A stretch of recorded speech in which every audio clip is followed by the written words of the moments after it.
Hello guys, my self doctor Kiran Chotliya from hair free and hair growth clinic.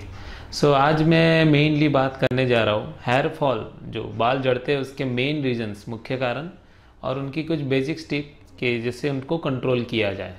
तो mainly तो बहुत सारे reasons है वैसे हेयर फॉल के, पर उनमें मेनली 6-7 बड़े बड़े रीजंस है, तो उसके बारे में हम अभी बात कर रहे हैं। पहला रीज़न है नरिशमेंट की कमी। इंडिया में नो डाउट रिसर्च स्टेटस है, हर एक में फैमिली में नरिशमेंट का कई बार इश्यूज होता है और कई बार हमारी खाने की हैबिट्स भी ख़राब होती है। तो बाल जो अपने बनते हैं वो मेनली बनते हैं प्रोटीन के, विटामिन से और मिनरल्स से। तो नो डाउट अगर आपको बाल ज़्यादा चाहिए और थिक चाहिए तो उसके लिए आपको नरिशमेंट की कमी, प्रोटीन्स आपको डेली अच्छे से लेने रहेंगे। ओके, तो ये एक रीज़न कवर होगा। उसको बिल्डिंग ब्लॉक, जो प्रोटीन बिल्डिंग ब्लॉक का काम करते हैं, उनको जोड़ने के लिए विटामिन और मिनरल्स चाहिए रहेंगे। तो विटामिन और मिनरल्स आप कोई भी बायोटिन वाली टैबलेट्स में देखोगे सारी लिस्ट मिलेंगी, तो आपको वो एक कवर करना चाहिए अगर आपको हेयर फॉल हो रहा है।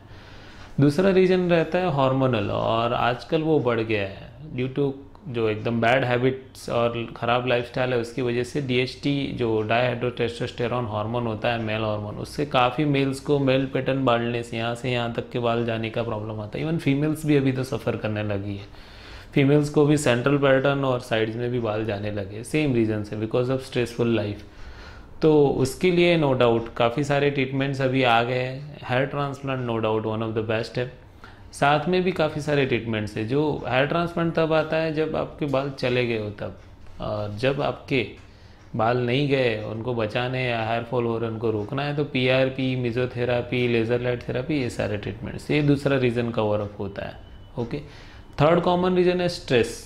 अगर ख़राब लाइफस्टाइल है, आपको बहुत ज़्यादा काम करना पड़ रहा है, आपको मेंटल स्ट्रेस ज़्यादा है, लोड ज़्यादा है, लॉन्ग टर्म स्लीप में प्रॉपर स्लीप नहीं हो पा रही है, लैक ऑफ स्लीप, तो आपको नाइट शिफ्ट होती है। जैसे आईटी प्रोफेशनल पुणे में काफ़ी नाइट शिफ्ट होती है, तो मेल्स फीमेल्स दोनों को प्रॉब्लम्स आती है।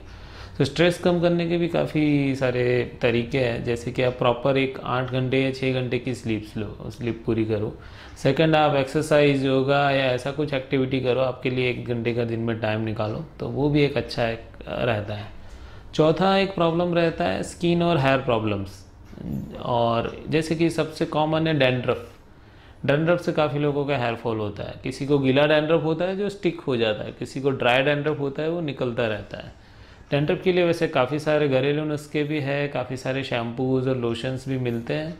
सबसे बेस्ट तरीका है कि आप अपने नियर बाय कोई भी एमडी डर्मेटोलॉजिस्ट या डीवीडी डर्मेटोलॉजिस्ट हो, उनको जाके मिलो, जो बहुत एक्सपर्ट रहते हैं, उनको एक्सपीरियंस रहता है, वो डैंड्रफ और बाकी सारे प्रॉब्लम्स ठीक करते हैं। क्योंकि कई बार डैंड्रफ सिंपल सादा डैंड्रफ नहीं होता, वो सीबोरिक डर्मेटाइटिस भी होता है, फंगल इन्फेक्शन भी होता है, तो उनको ठीक करना ज़रूरी है। तो एक डैंड्रफ होता है, दूसरा इचिंग, पिंपल्स और ऐसे स्किन के प्रॉब्लम्स रहते हैं। कुछ बेसिक स्किन प्रॉब्लम्स ही होती है जिससे हेयर फॉल होता रहता है। कई बार बॉडी के अंदर कोई प्रॉब्लम होती है, मेडिकल कंडीशंस, जैसे कि टाइफॉइड, आप सबको पता है टाइफॉइड में बाल झड़ जाते हैं, वैसे ही डेंगू, मलेरिया में भी होता है। लेडी को प्रेगनेंसी हो तो फीमेल्स में प्रेगनेंसी के बाद भी हेयर फॉल होता है, क्योंकि नरिशमेंट 2 लोगों के लिए फिर बॉडी में लेना रहता है उनको। कई बार एक्सीडेंट है उसके बाद भी जाते हैं, या हैवी मेडिसिन से भी जाते हैं, तो ये इंटरनल प्रॉब्लम से भी हेयर फॉल होता है। तो इसमें भी आपको डॉक्टर्स गाइड कर सकता है कि इसको कैसे ठीक करके ले। और दूसरा, आप प्रॉपर डाइट करोगे तो डायरेक्ट हेल्प मिल जाएगी। लास्ट एक है कि bad habits like smoking is one of the key factor. अगर काफ़ी लोग को, जिनको भी स्मोकिंग की आदत है, उनके बाल जल्दी सफ़ेद होना कॉमन। इवन काफ़ी मेल्स आते हैं जिनके सफ़ेद दाढ़ी भी होने लगी होती है। पेशेंट बोलते हैं कि सर इसको कैसे ठीक करें। वो ठीक करना पॉसिबल बहुत कम चांसेस है कि आप कर पाओ, पर अगर आप डाइट और वो सब प्रॉपर रखोगे तो और सफ़ेद नहीं होंगे। सिमिलर वे हेयर फॉल भी वही है। और दूसरा क्या रहता है, कई बार मल्टीपल, ये जो सारी लिस्ट दी है वो सारी साथ में काम करती है। किसी को थायराइड का प्रॉब्लम होता है, डैंड्रफ का प्रॉब्लम होता है और हार्मोनल इश्यूज भी रहते हैं। किसी को नरिशमेंट की कमी भी है और डीएचटी का भी प्रॉब्लम है, तो हेयर ट्रांसप्लांट करवा लेगा, उसका डीएचटी ठीक हो जाएगा। पर अगर खाना पीना ठीक नहीं रहेगा तो बाकी के बाल फिर भी जड़ते रहेंगे। इवन जो ट्रांसप्लांटेड है वो भी जड़ सकते हैं अगर इनमें से कोई रीज़न आप अच्छे से ध्यान ना दो तो कई बार लोग गारंटी या एश्योरिटी मांगते हैं कि ट्रांसप्लांट की गारंटी यही है कि बाकी सारी चीज़ें भी आप ध्यान में रखो तो बाल टिकेंगे। ओके, तो गाइज यही एक बेसिक है। और हम सारे टॉपिक्स एक के बाद एक कवर करते जाएंगे। सारी रीज़न है उनकी, आपको हेल्प भी मिलेगी कि हर एक रीज़न को कैसे ठीक किया जाए। आपके कुछ भी क्वेरीज या किसा कुछ भी हो तो आप हमें डायरेक्ट कमेंट सेक्शन में डालिए या हमारे व्हाट्सएप नंबर पे आप व्हाट्सएप कर दीजिए। कई बार इंक्वायरीज ज़्यादा होती है तो रिप्लाई लेने में लेट होता है, पर most of the time we will give you the feedback. So okay guys, keep in touch and wait for our next video.